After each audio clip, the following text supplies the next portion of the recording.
Welcome to the Christian Life Coach Collective. I'm your host, Laura Malone, and you are in the right place if you want to make an impact in your life and the lives of the people around you. Maybe you even want to turn your gift of helping others into an income so you can support your family and your dreams and make a way for your calling. I'm here to guide you because you deserve to have encouragement and resources and somebody invested in you as you go invest yourself into everyone else. Let's dive into today's episode.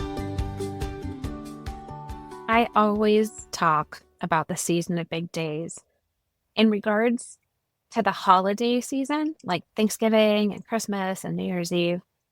But I really find that during this season of big days, referring to Mother's Day and Father's Day and graduation and school's out, and in this season of big days, I find that the days of Mother's Day and Father's Day, the celebration of them can be really difficult for a lot of people. And we have to face our parents. We also have to face our children. And there are a lot of expectations, and we have dirty filters for the interpretations we have. And I want to talk about the expectations first. You can go listen to episode number 42 about what I call the expectation handbook, right? It's where I first introduced the concept on the podcast because it's like a handbook that we've written for ourselves. But also we've written one for every relationship that we have. Even the relationship like with our hairstylist and the groomer for the dog and the mechanic and the doctor. Like we have handbooks for all of them. And how often have you heard somebody say, I wish this baby came with a handbook? Well, they do. But the handbook wasn't written and published by an expert. It was written by us. We write one for every person in our lives, and we write one for each role we find ourselves in, every situation we get into, each dream that we dream and put our hope in.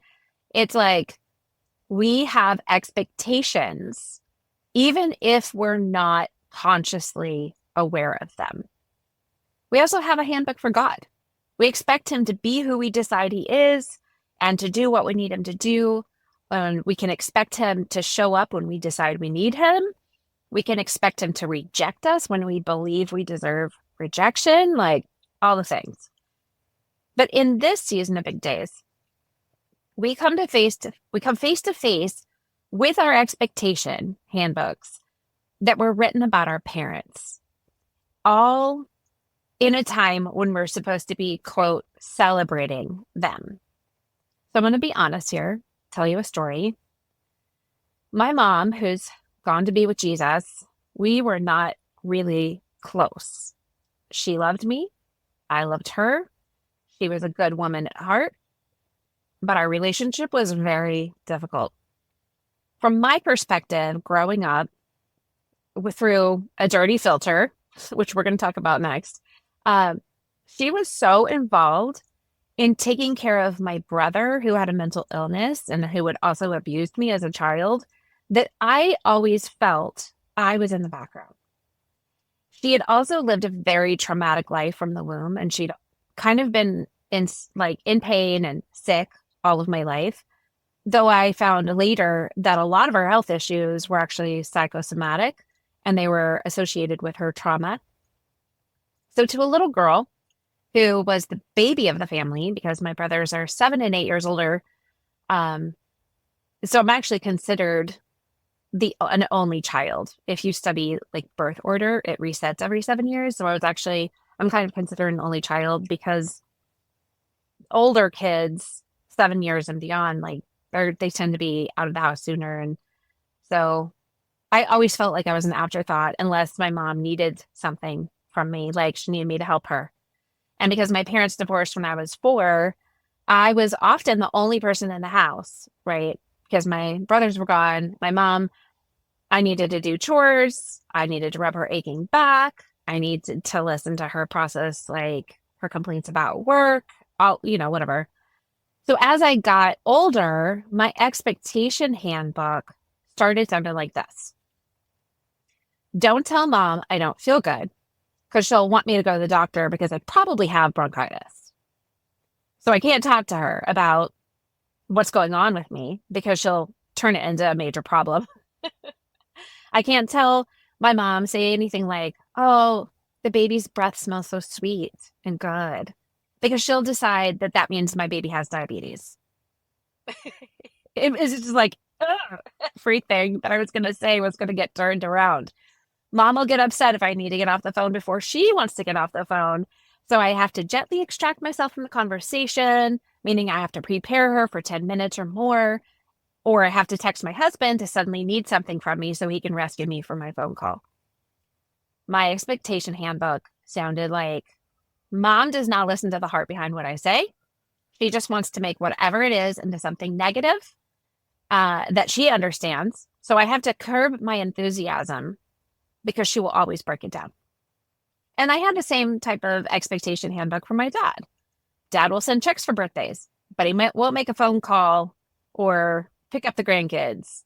Dad thinks it's everybody else's responsibility to come see him, but he won't step outside of his life to reach out and come see us often or help out and be a grandpa. Dad will turn everything I say about myself or my life into a story about him. Like that is what my expectation handbook developed over the years into. And so here's the honest part of the story. Not that that wasn't honest, but the part I wanted to get to is I had a friend who had a really terrible situation with her mom her whole life. Basically, she didn't get any care or compassion from her parents or her siblings throughout like most of her life. So we would look at Mother's Day cards when we were young women. We'd go to the store and we would read cards and magazines and just randomly just spend our time. We didn't have smartphones. We didn't have anything else to do. And we would laugh about how ridiculous these Mother's Day cards were because none of them felt true for us. They all talked about how amazing this mother was, about the characteristics of this incredible person, the joy of being her daughter. We would be like, that's just a bologna sandwich. My friend and I, we would make up our own cards. Like, what would we say if we were brave enough to create this card and mean enough to actually give them to our moms? And it would be like things like, you know, if you would just smile once in a while, I'd spend more time with you. Happy Mother's Day. Or, hey, Mom, wishing you a life of joy and peace, but I doubt you would know it if it slapped you across the face. That was coming from what we had come to expect from our moms. Like, that's what we felt towards them. And terrible thoughts, but so real because of the pain. And I would think to myself, gosh, I hope my children can always find a card that's been written that fits what they believe about me. My goodness. And at this point, I could say, so far, so good, but time will tell, I guess. So over all the years during Mother's Day and Father's Day, I've struggled to do more than what's expected of me. Send a card, keep it simple, keep it nice. But I don't buy cards that lie and go above and beyond saying all these incredibly nice things that I don't actually feel or believe. It doesn't feel authentic to me. So I keep it simple. I'm not sure if my parents would ever have believed me if I bought those cards anyway, because I'm not sure they saw themselves the way those cards ever described a mom or dad. But here's one thing I need to consider, and I want to challenge you with. What if they did?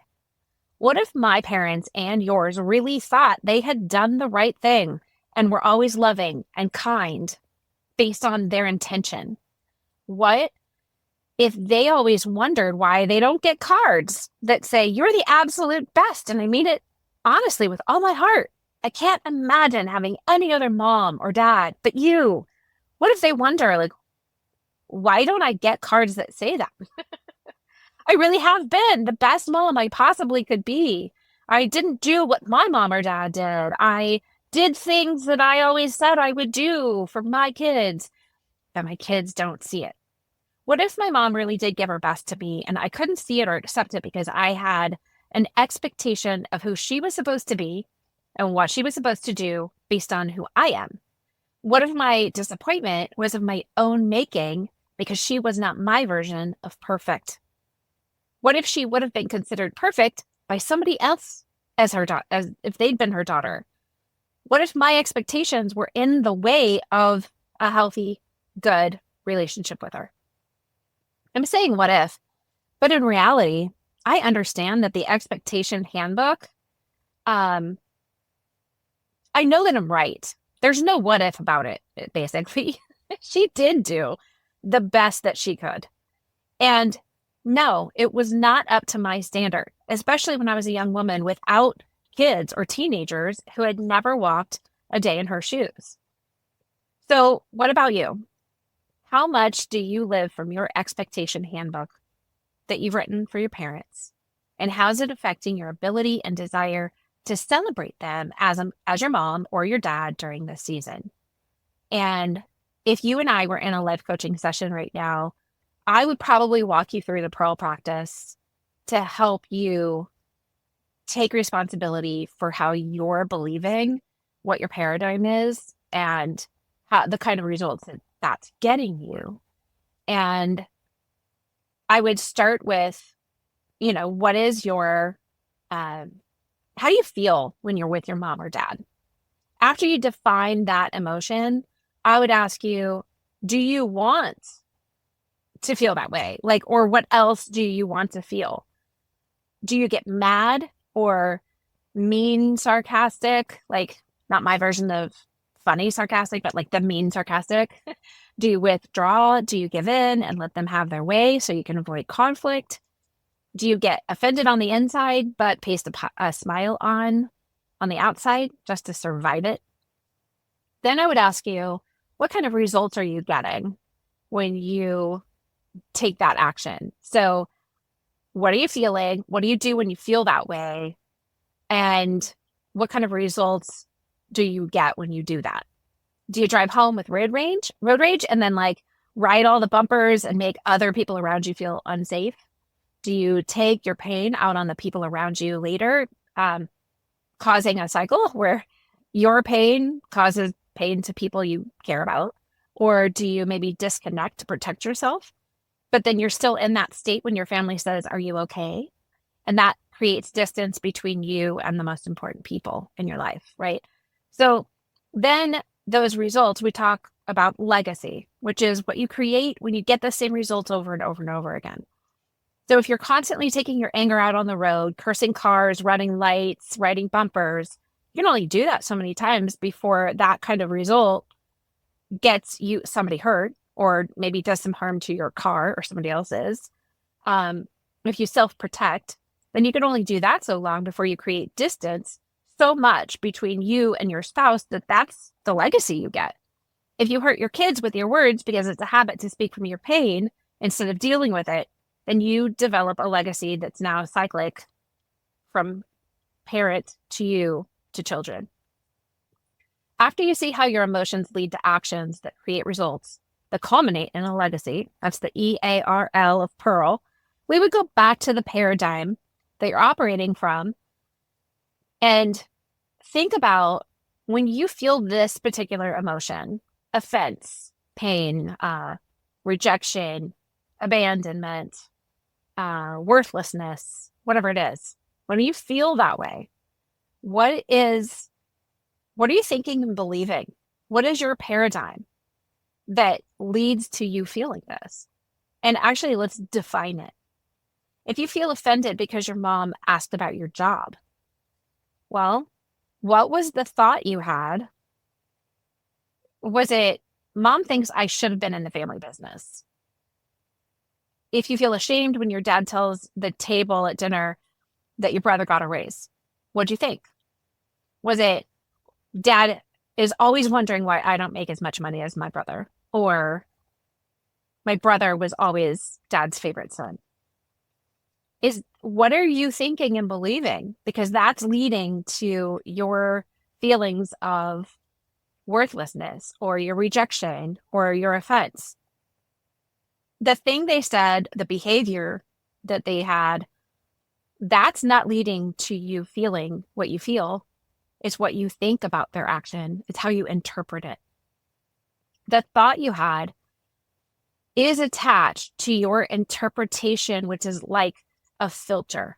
It's either clean or dirty in regards to the fact of what they said. What your mom said or what your brother said about your dad said about your brother, it's simply a fact. You have no control over their intention when they said it. You only have control over how you interpret it.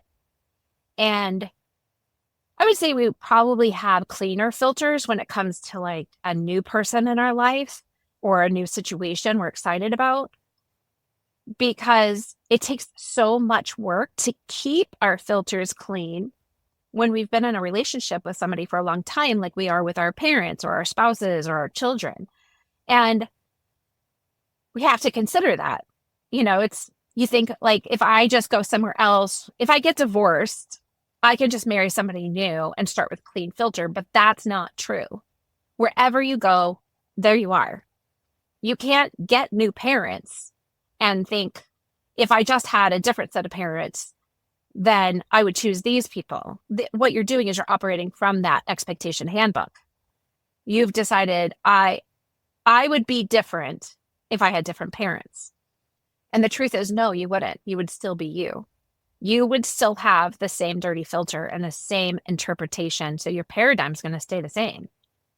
And you're just going to learn how to interpret what different parents or a different spouse or a different friend or a different boss would say. You're still going to interpret it the same.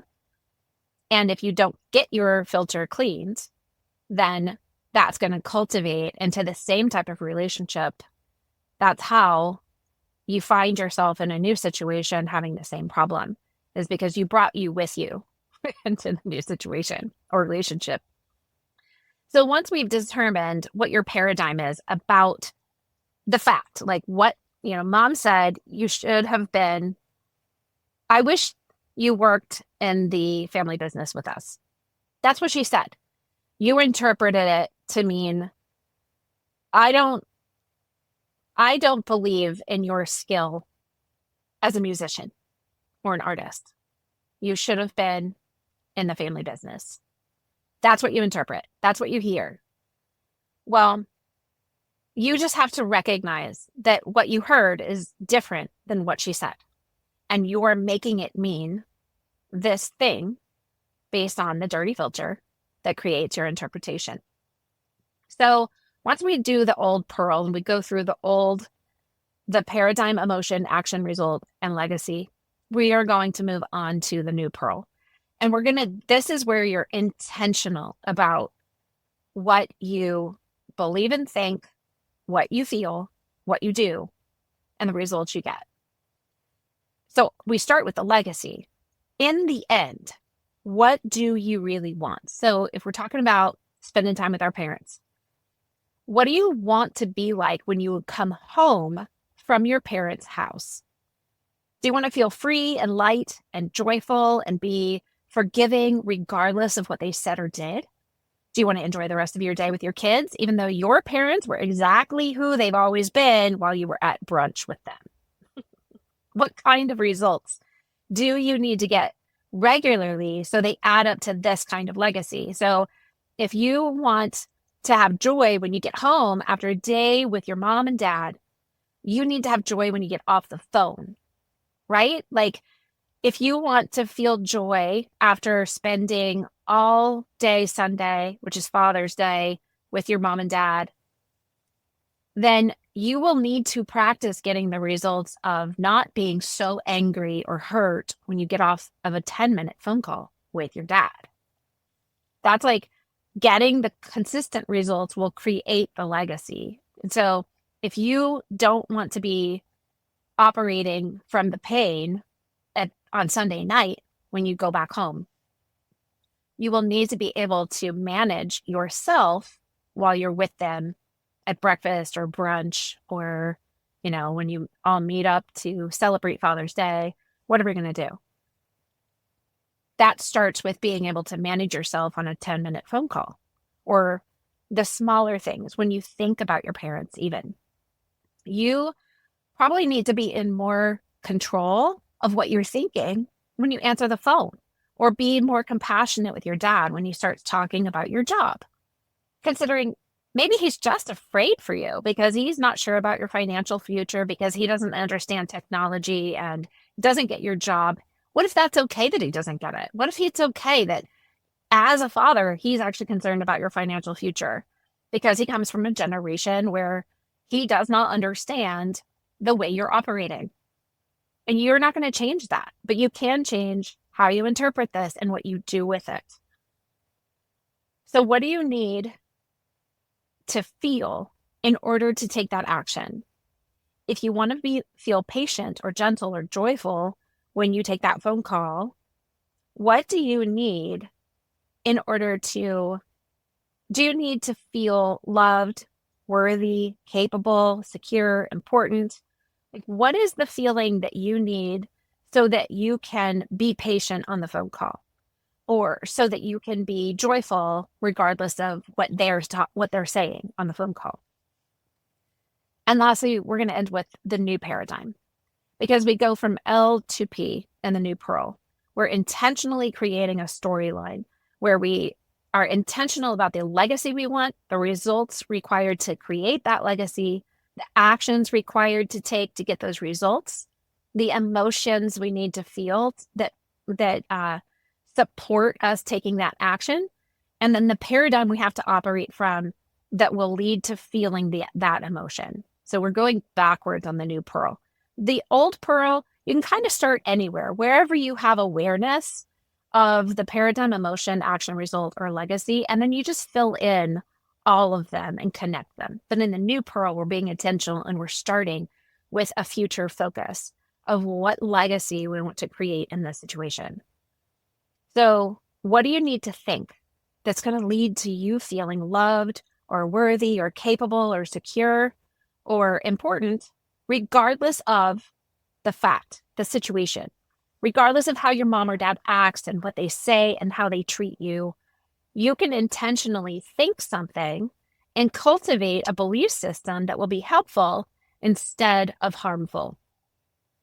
So you have to define and decide what your paradigm will be for yourself. And that means you need to become a person who leads yourself well by living intentionally, taking your thoughts captive, making wise choices, and doing the work of cleaning out your filter so you can interpret things through God's eyes.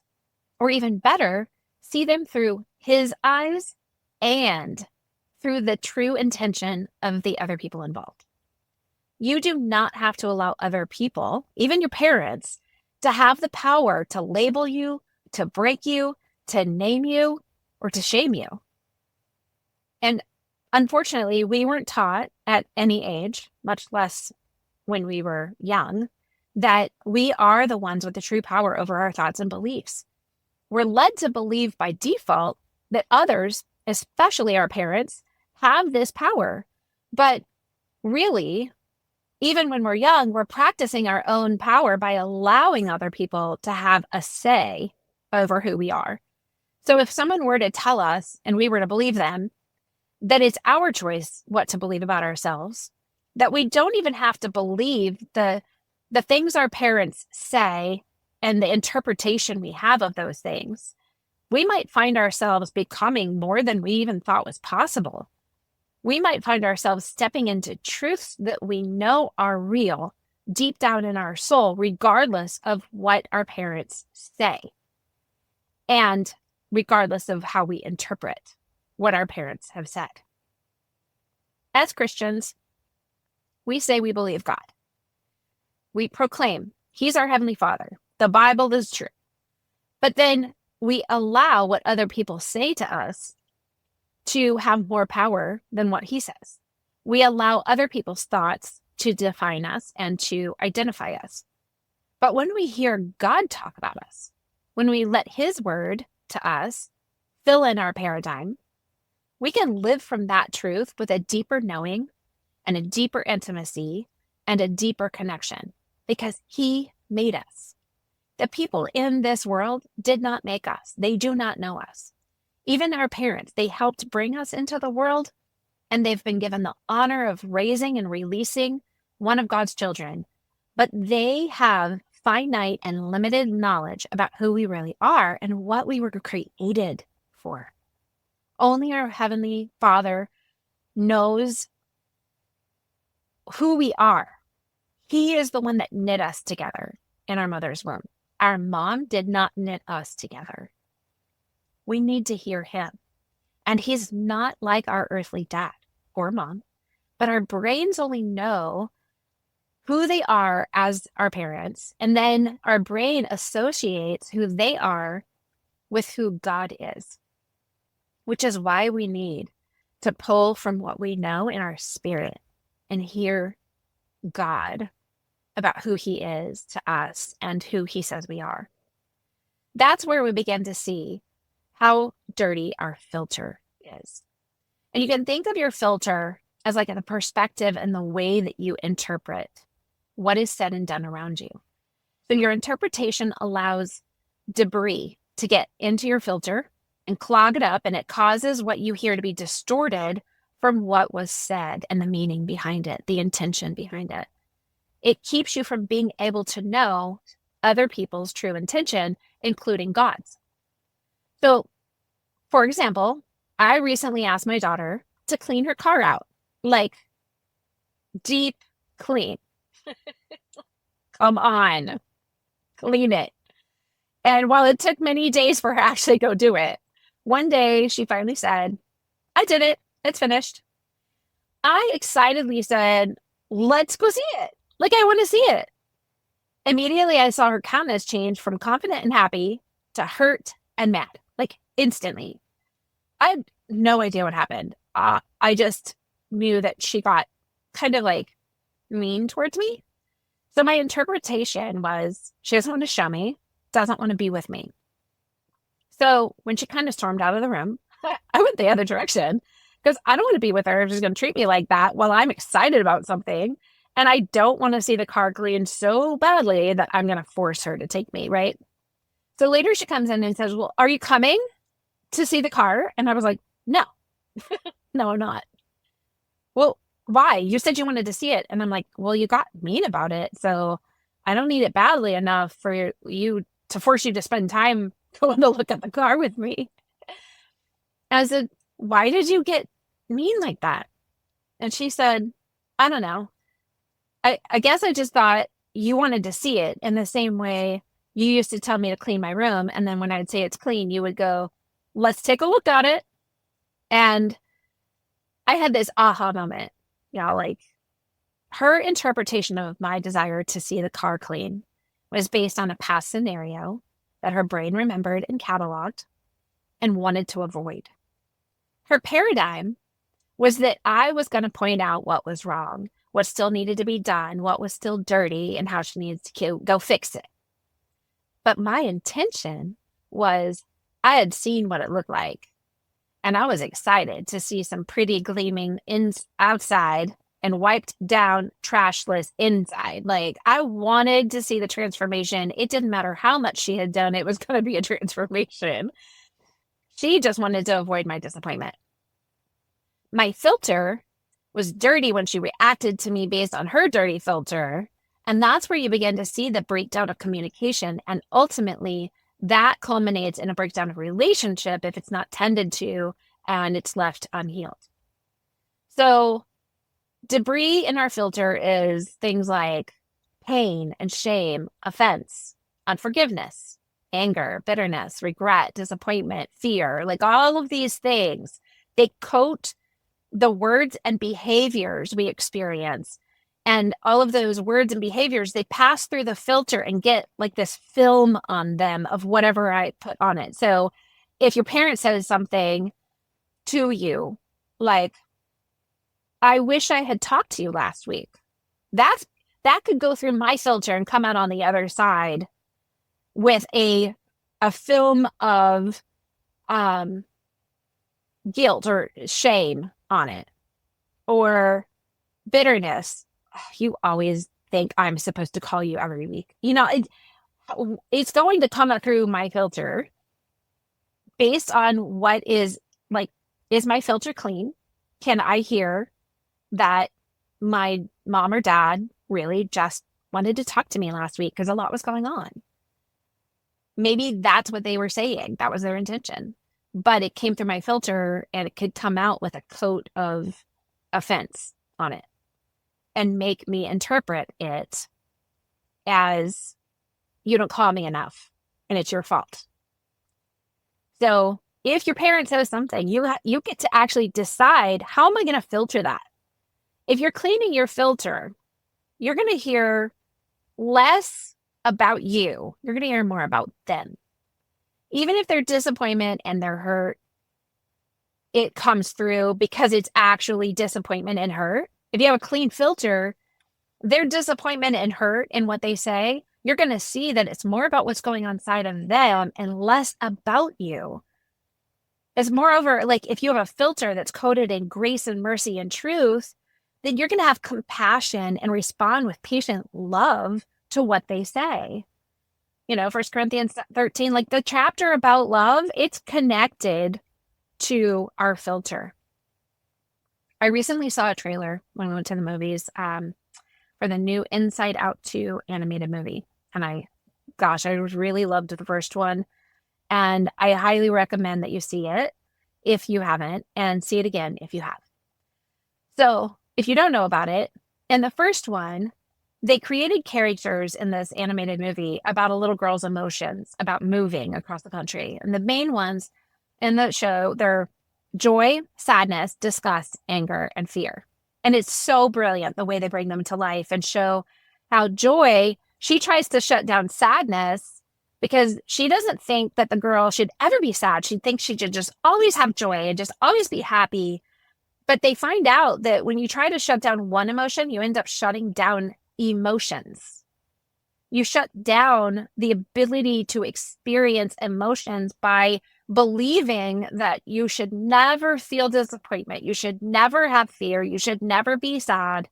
All things should always be good. Then what happens is you actually shut down joy because sadness is not allowed to operate. When you suppress one, you end up just suppressing your emotions in general because they come as a team, that you need them all. Sadness is a great emotion. Your body needs to feel sadness. So in the trailer, they introduce the new emotions of the girl's teenage life in Inside Out 2. And those emotions they invite, this is so great, are anxiety, embarrassment, envy, and I think it's called ennui, ENNUI, which is brilliant, by the way, because basically it's a sense of dissatisfaction. And oh, don't I know that one in my house with teenage girls right now. So these new emotions have pushed the old emotions down and they're suppressing them. And the old ones find themselves on this journey, like, because they are shut out, right? And at one point, they reach what's called the sarcasm. It's like they're like there's a chasm between two places and no bridge, right? So they're on one side of this chasm and they yell across because there's some construction workers on the other side and they're thinking they're going to get help from them. And they yell across, well, Joy yells across, "Boy, are we so lucky we ran into you guys." And on the other side of the sarcasm, because it distorts her words, it's like the filter. They never catch her true intention. What they hear on the other side, once the words come across the sarcasm, what they hear is, "Boy, aren't we so lucky we ran into you guys." And they say, "Boy, those guys are jerks." So they turn around and leave, which leaves anger on the other side of the sarcasm to say, "Boy, those guys are jerks." This is so true of our interpretation, regardless of anybody's intention. What they actually said to them in their minds, I said this, but you responded as if I said that. And it happens all of the time. So before you spend time with your parents, I encourage you to do the work and clean out your filter by spending time in the Word and spending time with your Father God and do your own thought work and take responsibility for what you think and believe, now that you see it influences how you feel and what you do, and that impacts the kind of results you get. And the results you're getting in your relationship with your parents is so important. And the Bible says in the fifth commandment, honor your father and your mother, that your days may be long in the land that the Lord your God is giving to you. That's Exodus 20:12. So even if your parents aren't perfect, because they're not, even if they don't meet all your expectations and they don't follow your handbook, because they won't, even if they hurt you, you don't have to agree and you don't have to follow to be able to honor your father and your mother. So start asking yourself, what if they meant something different than what I thought, what I interpreted? The answer is fully a yes. And I want you to think about it. If flip side, consider if the people around you never interpret your intentions correctly, you would say, that's not fair. You don't know what I meant. You don't know the intentions of my heart. I do. Well, your parents believe the same thing.